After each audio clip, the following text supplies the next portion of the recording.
let's take a look at the bigger picture. And we saw some storms roll through the area this afternoon from the Arklatex region associated with what's a weak cold front. Now, let's not get too excited as tomorrow is August 1st, so we're not looking at any big changes in our temperatures or anything like that. But some of the storms earlier this afternoon producing some gusty winds and heavy downpour, especially for northern Acadiana. But that mostly started to dissipate as it reached Lafayette here earlier this evening. Now, high pressure in control across the Gulf of Mexico, so those things looking pretty good. But as we open it up into the open Atlantic, we actually had tropical depression number 10 form way out here just off the coast of Africa earlier this afternoon. So kind of interesting here. We already made it to 10 tropical systems before the start of August, but not really looking to be a threat out there. That'll just kind of meander around, maybe get a name, but that's about it.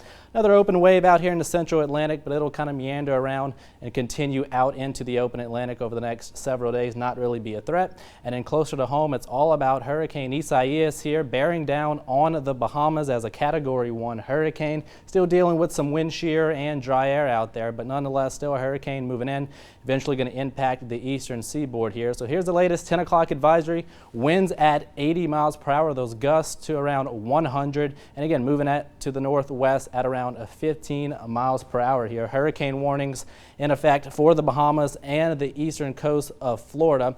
Track hasn't changed too much. Similar thinking here as it continues to head awfully close here to the eastern coast of Florida as a Category 1 hurricane, and then continuing to race off toward the Carolinas by early next week, and eventually perhaps impacting the New England area here as we head in the middle parts of next week. So tropical impacts likely here for the eastern seaboard, but still no threat to us here in Acadiana. Let's roll it through overnight into tomorrow morning. Have to keep rain chances in the forecast. In fact, we could see some scattered showers and storms develop as early as tomorrow morning, kind of continue through the morning time frame up until around early afternoon. I think that'll be the best chance to see rainfall out there.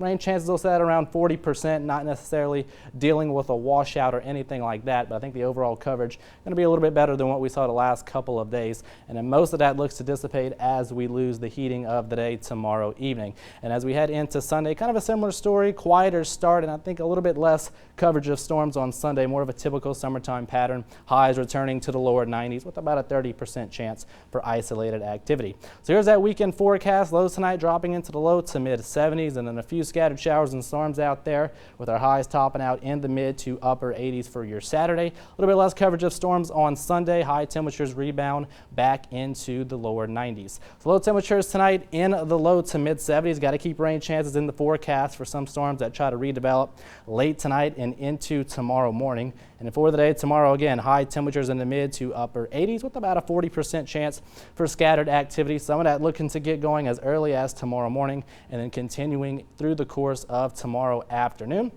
Taking a look at your next 10 days, rain chances staying with us again through the weekend, but no particular day looking like a washout. And as we head through the course of next week, very August-like weather out there. Rain chances 10 to 20% each and every afternoon with our high temperatures sitting in the lower 90s.